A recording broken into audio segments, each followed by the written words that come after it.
I believe that natural beauty is whatever you feel most comfortable with. Something basically that's God-given, something that you can choose to change, but you don't necessarily have to.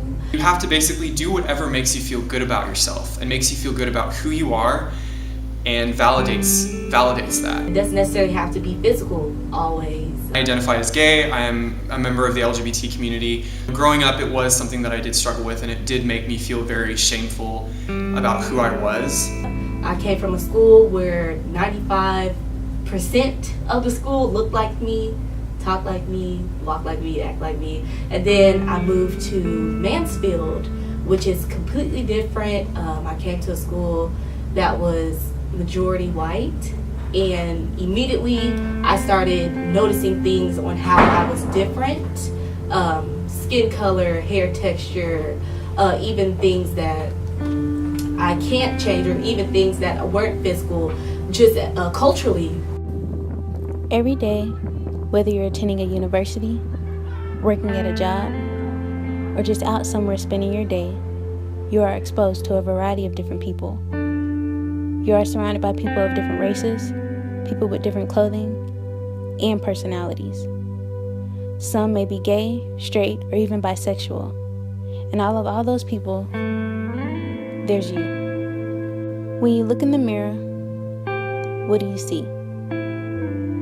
When you really look, who do you see? When's the last time you looked in the mirror and actually liked the person you saw?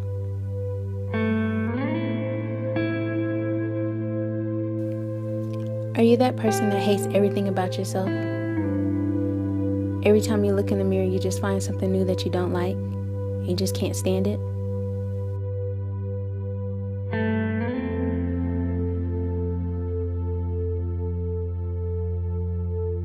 Or are you that person that hates the skin that they're in? You're so uncomfortable with the pimples and the scars on your face, or even just the color of your skin, that you can't bear to look at yourself?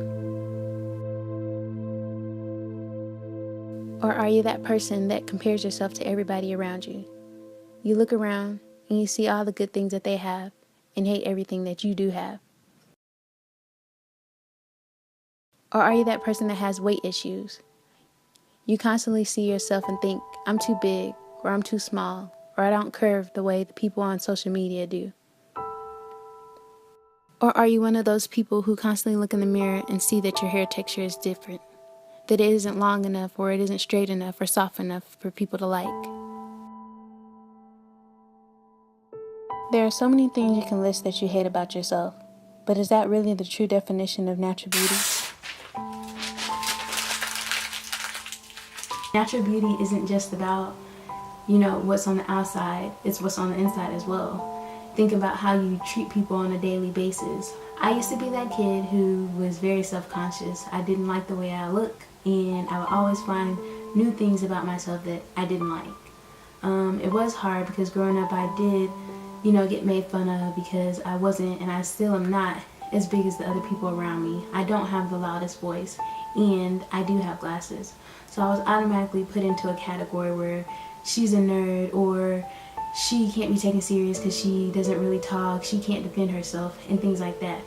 It did get harder when I got older, especially in, middle school all the way into college, because those are the days where, you're supposed to be a girly girl, you're supposed to do things so boys will like you, and just all these things, expectations. And it was hard because I was the tomboy out of the group. I didn't like wearing skirts, I didn't like wearing dresses or heels or doing makeup. I remember a guy telling me, you could be cute, but, basically you don't do the things that you should in order to be cute. I started finding myself doing things to feel like I could fit in, I wanted to be the girl that the guy liked, or I wanted to seem cool because I knew how to dress and put outfits together like my friends did.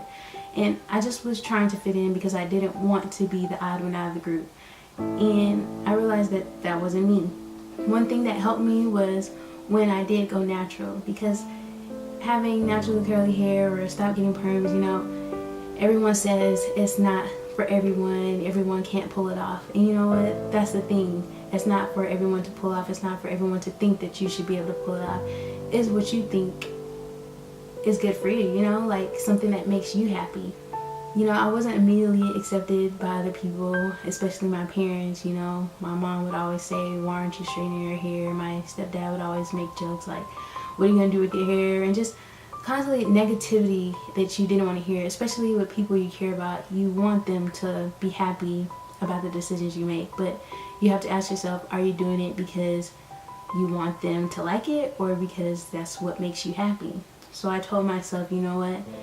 I like my hair. I like big hair. I like the glasses that I wear. I like things that, you know, I started liking things that I never thought that I would like. You know, you shouldn't be always worrying about the things that you don't like about yourself. Next time, you know, try to uplift yourself. Try to look at things that you do like. You know, it's not always a bad thing about things that you do have, because other people might want what you have and you're over here complaining. So next time, just be positive about the things that you do have, or, you know, accept the way that you are. I would say to anyone struggling to be accepted by society, live your life, live your truth, live who you are, because that is a light in the darkness. Like, it is, when people see how comfortable you are with yourself, that's like lighting a candle in a dark room. The advice that I would give to them is to basically walk in your purpose. You were handcrafted for a specific reason. It wasn't, you know, it's not something that was meant to be changed. So, you know, if God wanted you to be somebody else, or if God wanted you to be like others around you, He would have made it that way. But He didn't for a specific reason. And instead of trying to look to change, you should definitely look to see why you're that way, or to see what purpose it holds. Frankly, I really do strongly believe that once you forget about what other people think about you, you will be free. You will feel liberated. You will feel completely. Feel like a weight has been lifted from your shoulders when you basically, pardon my French, don't give a shit what other people think about you. I fully embrace who I am. I fully embrace and am 100% happy in my own skin. And quite frankly, I think that a lot of people need to learn self-love and need to learn how to love themselves before you're going to be able to love another person. Or, you can't sort of project love if you have internalized hate. You know what I mean? When I think of natural beauty, I think of confidence, love, and the truth, which is you staying true to yourself despite of what others think about you. Are you being the person that you're supposed to be, that you were meant to be, or are you being the person that you think people will like, or that you think that you're supposed to be in this world? I used to be afraid to be the odd one out, but now I'm very happy with being the odd one out, because I'm not like everybody else. I don't want to look like everybody else. I want to be me, which is naturally beautiful. So when I ask you this again, what do you see when you look in the mirror? When's the last time you liked the person you saw? Naturally beautiful. Accept, appreciate, and conquer. Love yourself first.